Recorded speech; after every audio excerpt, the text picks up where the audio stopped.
ओम शांति सभी रूहानी फरिश्तों को। आज आपके सामने मुरली है ये 28 सितंबर 69 28 सितंबर 1969 की मुरली है, जिसमें मुरली का सार है पूरे कोर्स का सार कथनी करनी एक करो।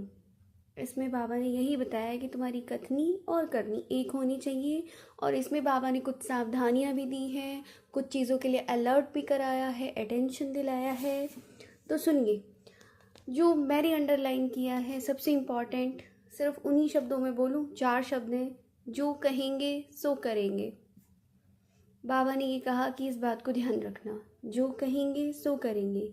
बाबा कहते हैं कि कहते तो आप कई वर्षों से हो, विकार बुरी चीज़ है, औरों को भी सुनाते हो, लेकिन खुद घर गृहस्थी में न्यारे होकर नहीं चलते हो। अब बाबा ये सबको स्केल पे ले रहे हैं। देख लो कि सबको बताते हो लेकिन खुद न्यारे होकर नहीं चलते, तो अपना ही कहना और करना बदल जाता है। इसलिए फिर अंडरलाइन जो पॉइंट मैंने बोला था कि जो कहेंगे सो करेंगे, जो भी सोचते हो अथवा दुनिया को भी जो कहते हो वो करके दिखाना है, सिर्फ कहना ही नहीं करना है। तो ये चीज़ें सोचने वाली बात है कि हम कितना टाइम से इन चीज़ों में लगे रहेंगे। खुद सोच के देखो, मतलब क्या और कोई काम नहीं है हमें कि भगवान आया इतने सालों से आके हमें एक ही बात पढ़ाए जा रहा है, समझाए जा रहा है, लेकिन हम लोगों की बुद्धि में घुस ही नहीं रहा है। कब तक चलता रहेगा ये सब? सोच के देखो, क्या मतलब ये हमारे अकॉर्डिंग चलेंगी चीज़ें? वो अपने एक स्पेसिफिक कार्य के लिए आया है, स्थापना के कार्य के लिए, ट्रांसफॉर्मेशन के कार्य के लिए, हम बच्चों से मिलने के लिए, हमें मुक्ति, जीवन मुक्ति का रास्ता दिखाने के लिए। तो उस स्पेसिफिकेशन को, उस काम को करने के लिए मतलब हम एक एक से उनको सर्टिफिकेट लेना पड़ेगा क्या? हम लोग लिख के दें कि हाँ हम लोग तो जी, हमें 200 साल दे दो, 500 साल दे दो, हम तो बदलने वाले हैं नहीं। देखो इस हिसाब से ये लगता है। तो अपने अपने ऊपर ना हम सबको शर्म आनी चाहिए कि हमें इतनी चीज़ें बताई जा रही है, सिखाई जा रही है, उसके बाद भी कोई सुनने और सीखने को अगर राजी नहीं है तो क्या करे भगवान? कि कहना कुछ करना कुछ। कब से पुरुषार्थ में हम लोग लगे पड़े हैं कि गुस्सा नहीं करना है। क्या सच में छोड़ दिया गुस्सा और सारे जितने भी विकार हैं? कि अलबेला नहीं होना है, आलस नहीं करना है, कितनी सारी चीज़ें हैं, अटैचमेंट नहीं रखनी है, किसी ना किसी रूप में जागृत होती है। और सच बताएं तो पुरुषार्थ पता है किस लिए स्लो होता है? क्योंकि कभी वो एक धक से एक लगन वाला जो आता है ना अंदर में कि बस अब करना ही है, वो धुन किसी को ना लगी ही नहीं है। और जिन जिन को अगर लगी है या लग चुकी है वो अपना पूरा करके जा चुके हैं। कुछ ही गिनी चुनी सेलेक्टेड सोल्स हैं, दादियाँ कह लो, या जो महारथी जो भाई अभी गए हैं उनको कह लो आप, उनके सिवाय क्या ही कर रहे हैं सब ब्राह्मण आत्माएं। फिर वही वाली बात आ जाती है कि राजधानी है, राजधानी में सब चाहिए, तो ये अपने अपने हिसाब का पुरुषार्थ सब कर ही रहे हैं। तो आज के बाद से ना, अभी तक अगर नहीं भी किया था तो आज के बाद से गांठ बांध ले कि जो कहना है वही करना है, अपनी कथनी करनी को समान बनाना है, तो फिर हम कर्मातीत अवस्था में पहुंच जाएंगे जल्दी जल्दी। ये था एक पॉइंट। फिर सेकंड पॉइंट, शिव भगवान वाच किए हुए कोर्स की यह शिक्षा है मुख्य सार।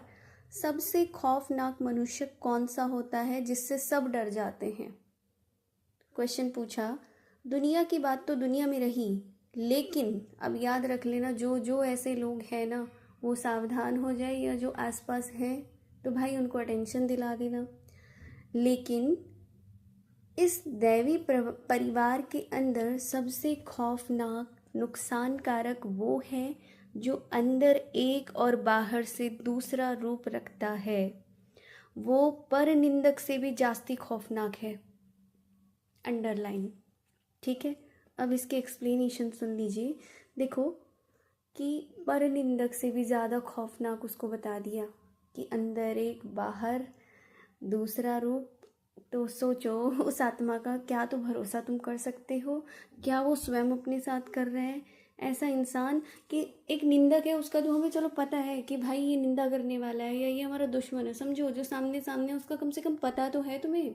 और वो जो मित्र के वेश में जिसको बोलते हैं शत्रु तुम्हारे सामने है, कैसे पहचानोगे? उसने तो चोला ही दूसरा पहन रखा है। देखो, क्योंकि उसके तो कोई नज़दीक, क्योंकि वो कोई के नज़दीक नहीं आ सकता, स्नेही नहीं बन सकता, उससे तो सब दूर रहने की कोशिश करेंगे। किससे? परनिंदक से। ठीक है, तो भट्टी में भी आप लोगों को यही शिक्षा मिली। इसको सच्चाई और सफाई कहा जाता है। तो बाबा ने कहा कि सफाई किस बात में और सच्चाई किस बात में, ये भी बहुत गहरा रहस्य है। तो सच्चाई, जो करे वो ही वर्णन करे, जो सोचे वही वर्णन करे, बनावटी रूप नहीं।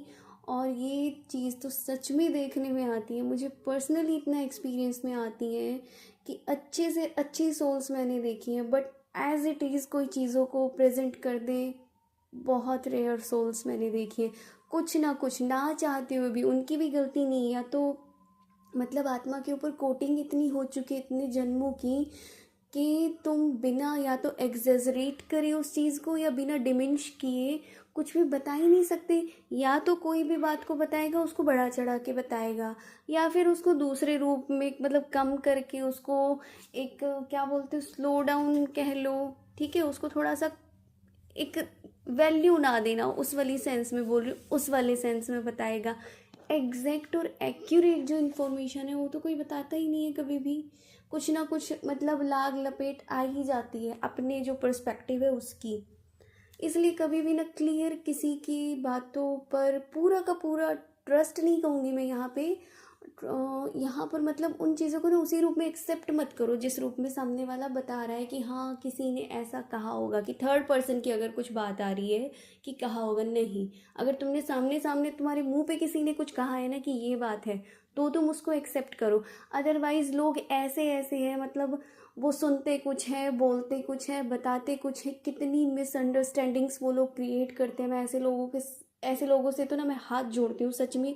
मेरी लाइफ में तो कई सारे एक्सपीरियंसेस रहे हैं कि ऐसे लोगों के सामने से कुछ किसी की बात सुनेंगे, फिर बताएंगे किसी और रूप में। ये जो घुमा फिरा कर बातें बताने वाले और करने वाले होते हैं, कभी भी आपसे क्लियर बात नहीं बोलेंगे। सबसे पहले आपसे बात जानने की कोशिश करेंगे कि तुम बताओ ये सब वो सब। अरे भाई, तुम्हें जो बताना है तुम सीधा सीधा बताओ ना, तुम बातें किस लिए घुमा रहे हो?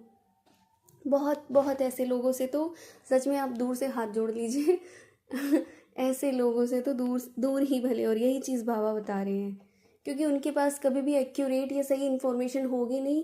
वो बीच में रह के हमेशा मिसअंडरस्टैंडिंग ही क्रिएट करेंगे। उसने तुम्हारे बारे में ये कहा था, अच्छा मैंने तो ये बात तुम्हें उस टाइम बताई ही नहीं थी, उसने तो ये भी कहा था। अरे बस, फिर ऐसे लोगों पर से ना विश्वास ही उठ जाता है, क्योंकि वो झूठे ही हैं। फिर वो कोई भी चीज़ तुम्हें सच नहीं बताएंगे। तो बाबा ने बोला सच्चाई, जो करे वही वर्णन करे, जो सोचे वही वर्णन करे, बनावटी नहीं। मनसा वाचा कर्मणा तीनों रूप में चाहिए ऐसी सफाई। ठीक है, तो बाबा ने कहा जो ऐसी सफाई वाला होगा ना वही सच्चा होगा, कि कोई भी विकर्म का किचड़ा नहीं है उसमें, कोई भी भाव स्वभाव पुराने संस्कार का कचरा नहीं है। और जो ऐसा होगा ना उसकी परख क्या होगी? जो सच्चा होगा वो सबका प्रिय होगा, वो प्रभु प्रिय होगा। और फिर बाबा बोलते हैं कि सबसे पहले तो वो प्रभु प्रिय होगा, और सच्चे पर साहेब राजी होता ही है। यहाँ पर एक और बाबा ने एक चीज़ क्लियर कर दी। बहुत लोगों को लगता होगा, कई समझते हैं कि हम तो सच्चे हैं, लेकिन मुझे ना समझा नहीं जाता है। तो ये जो अपने आप को खुद ही सच्चे का टैग देने वाले हैं, इनके लिए बाबा बोल रहे हैं कि सच्चा हीरा कभी छिप थोड़े ही सकता है। इसलिए ये समझना कि मैं तो ऐसा हूँ लेकिन मुझे समझा नहीं जाता है, ये भी सच्चाई नहीं है। ठीक है, पॉइंट टू बी नोटेड। और ये शिव भगवान वाच है कि जो भी ये समझ रहे हैं कि मुझे तो ना समझा नहीं जाता, मैं तो बहुत सच्ची हूँ, ठीक है इसको टाइम पे आने पे पता लग जाएगा मैं कितनी सच हूँ, ये भी सच्चाई नहीं है। सच्चाई कभी छिप नहीं सकती। और ऐसे लोग सबके प्रिय होते हैं। अगर तुम इतने सच्चे होते, तुम दूसरों की नज़रों में ऐसे नहीं बनते कि तुम इतने सारे लोगों को पसंद ना आओ। ठीक है, तो बाबा बोलते हैं जो सच्चे और पक्के होते हैं ना, वो दूर होते हुए भी अपनी परख को छिपा नहीं सकते, चाहे वो कितने भी दूर हो, लेकिन बाप दादा के नज़दीक होंगे, ये बाबा ने कहा। और जो बाप के नज़दीक हैं वो फिर सबके नज़दीक हैं। तो बाबा ने कहा सच्चा बनना है, सच में सच्चा बनना है। सिर्फ दिखावे का सच्चा, या फिर दूसरों के सामने अपना रूप, या फिर अपने दिल को तसल्ली देने वाला सच्चा नहीं बनना। और आज के टाइम में लोग यही कर रहे हैं, अपने आप में अपने आप को बहुत सच्चा समझ रहे हैं और उसमें भी इतने पाप कर्म, इतने विकर्म कर रहे हैं कि उनको कोई पॉइंट आउट भी करा देना तो वो इस चीज़ को ना एक्सेप्ट नहीं कर पाते, गले नहीं उतरती। और फिर वही बात है कि सामने वाले आपसे बदतमीज़ी करने लगे या कुछ भी करने लगे तो फिर वो एक अलग सेंस में चीज़ें चली जाती हैं। तो जी ये थी आज की मुरली। थैंक यू सो मच सुनने के लिए। चैनल को लाइक और सब्सक्राइब कर सकते हैं आप, शेयर कर सकते हैं। नेक्स्ट मुरली में कुछ 2-1 पॉइंट रह गए हैं, वो हम नेक्स्ट क्लास में अपना देख लेंगे।